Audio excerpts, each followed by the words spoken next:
Do you think men should see us I in think our natural Baja's- state before they get in a real relationship with us? Whenever I've heard a man say, let me see what you look like with no makeup. Let me see what you look like without the hair. I feel that that man is telling you that he does not have the money to finance your beauty upkeep. Don't come over here thinking that I'm going to go to Sephora and get you some makeup. So I need to see you without all that because I want to strip you of all that because I ain't got it. When a man says that to you, he wants to strip you of everything. He doesn't want you to have the thought process of maintaining yourself.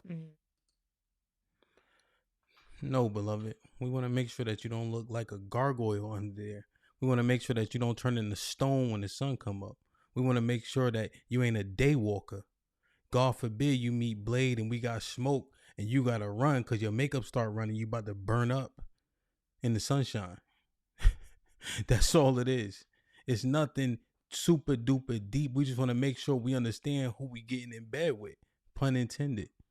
If I expect to spend my life with you, I should know what you look like with or without the makeup. I can accept both. We understand that the makeup covers up potential blemishes or different features, right? It'll enhance features even. So we understand that tidbit of things. We accept it. We approached you with the makeup on, so we get it. However, we know that there's another side to you. We just want to make sure that that side ain't super duper egregious as compared to you with the makeup on. Turning the stone though, I understand. Oh my gosh, I dropped off my pencil. What you don't do, ladies, is walk to the front of the item and squat to pick it up. It's in front of you. Naturally, your legs will open to give you clearance to pick it up. Is that appropriate for a lady? Absolutely not. So we don't squat. We don't walk in front of the item. Nor do you go to the front of the item and bend over. Too much exposure back there. We don't want to expose our rear end showing like that. Nor if you're wearing a shirt and pants, your shirt will go up, your pants goes down a little. And then you're exposing yourself. That's not appropriate for a lady. So the proper way a lady picks something up is to walk to the side of the item. Lock your feet, lock your knees. It's important to lock your knees because when you go down, your knees support each other. If you're wearing a dress, hold the hem of your dress because when you go down, your dress will rise. So you hold the hem of your dress, you go down gracefully, pick it up, and you're out. That's how a lady picks something out. Capiche? Salute to the etiquette. I think we need to get back to etiquette overall, right? We have poor etiquette, especially when we're dealing with each other. When you go in a restaurant, let's say you see a black man at the front counter of the desk or at the podium to seat you, you know, oftentimes it gets a bit more casual. People say, what's up, brother? How are you? You know, slang will present itself, but let's treat each other with the proper etiquette and respect that we actually deserve and ask from others.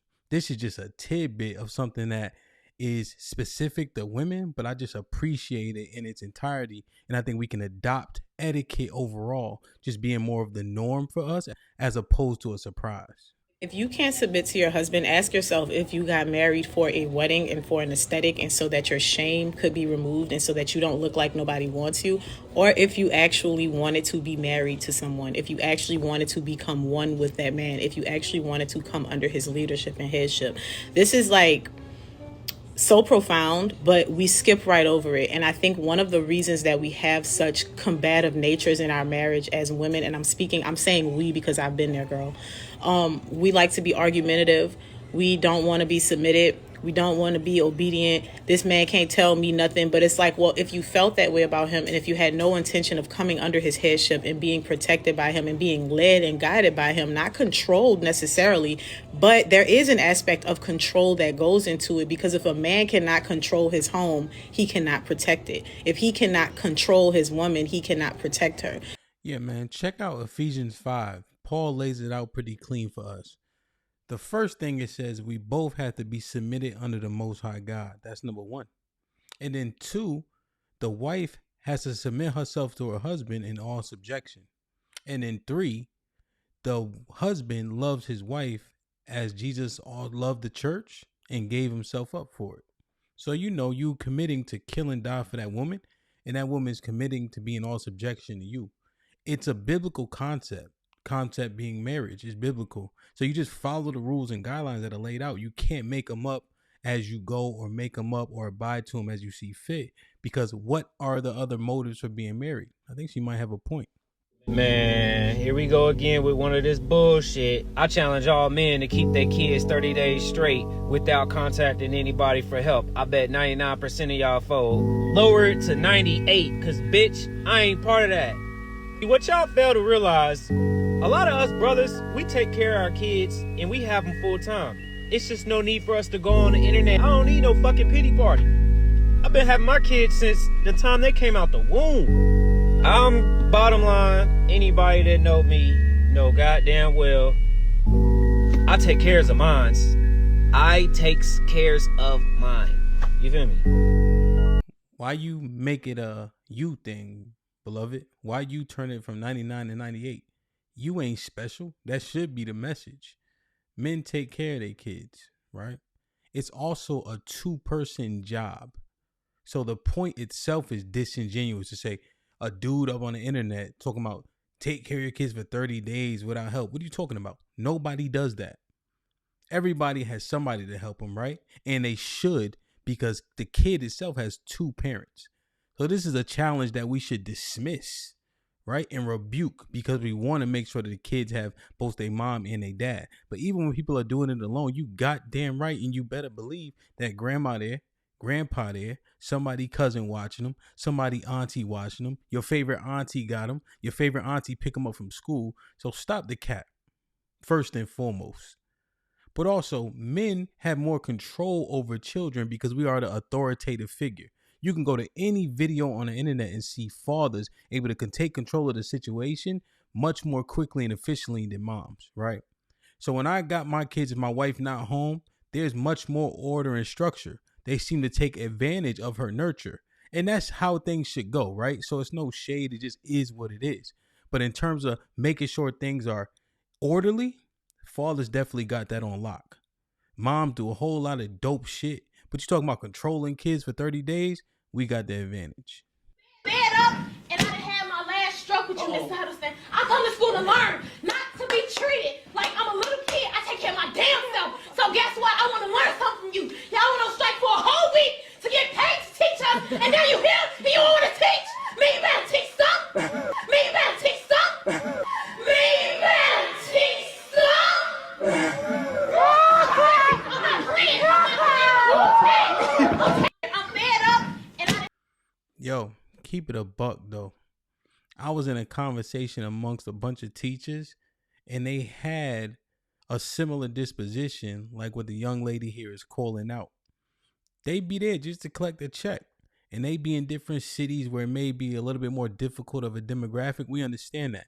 But when you sign up, you don't get to make no excuses about how hard it is. You already knew that going in. I hate when we used to do drills and somebody say, okay, let's do one-on-ones. All right, bet. They want to go first, but the receiver talking about, oh, my hamstrings should hurt. Don't go with me then. Don't go with me. I don't want no excuses when I put you in the dirt or I deflect the ball away or you can't get open. Don't go with me. Now, granted, that wasn't my strong point, and that was 30 pounds ago. But God damn it, if we going to line up, let's line up. I'm sick of those excuses. You know where you at, and you know you go to the cities because they pay more because the demographic is more difficult. But y'all in there collecting checks. We understand that the education, the edification for that child starts at home, no question. But when they get to you, you better teach something. Salute to the young lady here.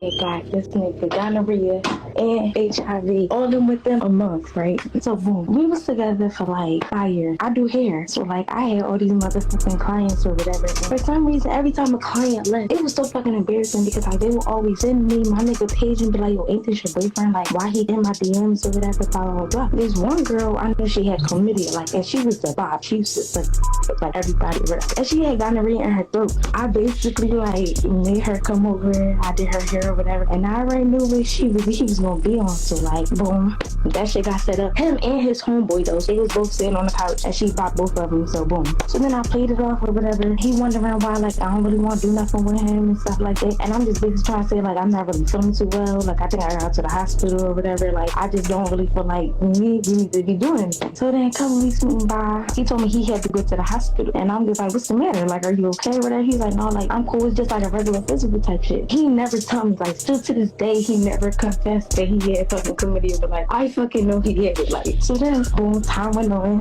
Like mind you, he never confessed it, and I never said anything either. So like I just played it off. Another instance, this girl that I know, she used to do like threesomes and stuff with gay people. And like no offense to gay people, but like a lot of them do got HIV. Long story short, he was basically coming at her for like a couple years. It wasn't like he just hit her up out of the clear blue. Like he was on her ass. And I didn't ever want to tell him nothing because like this my friend kinda. So it was just like I'm not gonna be blurting out her business, but it's just like I kept telling him like, yeah, you don't really want her, like you feel me? Like I wasn't really saying it like that, but on some like yeah. She told me yeah, like I think she DM'd me after I had left, so like do you think I should proceed? And I'm just like, do what you gotta do. Like I'm sorry, not sorry, but like you know what I'm saying? Motherfuckers is doing it to themselves at this point. They wound up doing what they did. And after that, me and him didn't talk for like a week. I think he kind of caught on quicker than he caught on with the gonorrhea thing because ignoring my phone calls, I wasn't coming over the house. I didn't know nothing about no doctors. And still to this day, I don't talk to him. And he don't post on Instagram that much either. So he might be like distraught with life.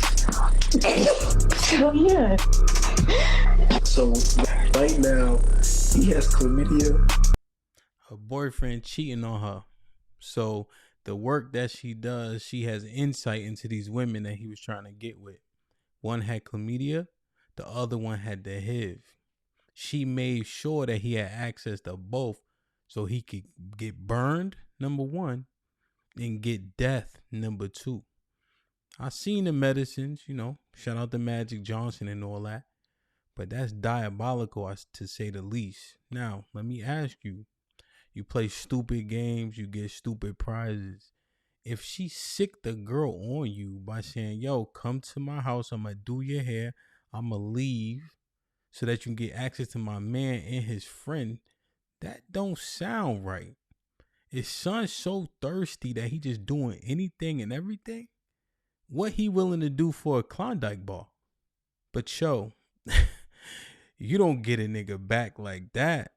Salute the Hove. But yo, when you in it and when they in it and you get in court, you do not determine your repercussions.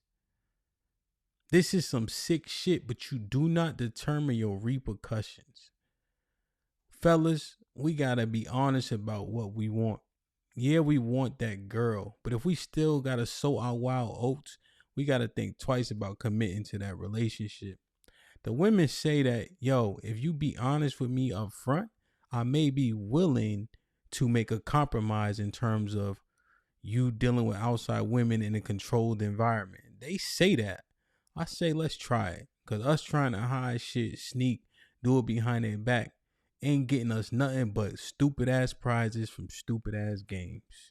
Have I ever hurt you? No, because you ain't got a big enough dick. Your dick ain't big enough to hurt me, nigga. I've been telling you that for years. Is this your first time hearing that? Is this your first time hearing that? Niggas that got women hurt, dick is big. You gonna really do me like this? We're done here. You gonna really do me like this? Long as I've been with you in bed. Carrie, we're done here. Cry in the car. Cry in the car. You gonna really be a man. Get up off your pussy. Get up off your pussy. And you got to go, dog. Period. Well, this is over with. What man will want to sit around? What man? This over with, dog. This over. Get off your pussy. Yo, we've been taught for a long time, don't put your hands on a woman. But you talking to a nigga like this is crazy. Stop being a pussy. Get another man punched in his shit for sure. Don't abuse that grace, ladies. That shit ain't cool and it ain't fair. It's unbecoming. Because you know the rules of society are set, you abuse him and take advantage of him. You hurt that man to his soul. Skid or not, I don't give a fuck. I asked the fellas on the show before. Sticks and stones may break my bones, but words never hurt me. That's what they say. So I asked them, I said, okay, would you rather get punched in the face by Mike Tyson or have the woman that you with, married to, tell you that the last dude she with had better dick than you? The brother said, God damn, bro, I'd rather get punched in the face by Mike Tyson. The ones who said they rather hear that because they still hitting and she mad, you will never unhear that, even when she ain't mad. And at any point in that relationship ever, when it escalates to a point and she start feeling away, you gonna think of that shit before she even bring it up again. But yo, this right here, don't take this shit off of nobody, ever. And he's still being stoic with it. I wouldn't even say stoic. He being meek at this point. That shit hurt his soul. So she said, that ain't the first time you're hearing that, is it? The fact that she even think, that she even dare, that she could do that to you, let you know what type of woman she is. But even deeper than that, it lets you know what type of man you are. You don't got to stay there, beloved. You don't got to stay him. You can remove yourself from that situation. Because if it was another man in that same instance, he'd be swallowing his fucking teeth. Salute to everybody who be sending me clips, man. I get so many. I said, let me do a little roulette. So I was just literally scrolling and clicking. But I appreciate y'all. Please hit that like button if you can. That helps the channel the most. Like, share, subscribe. Tell a friend to tell a friend. And I'm out.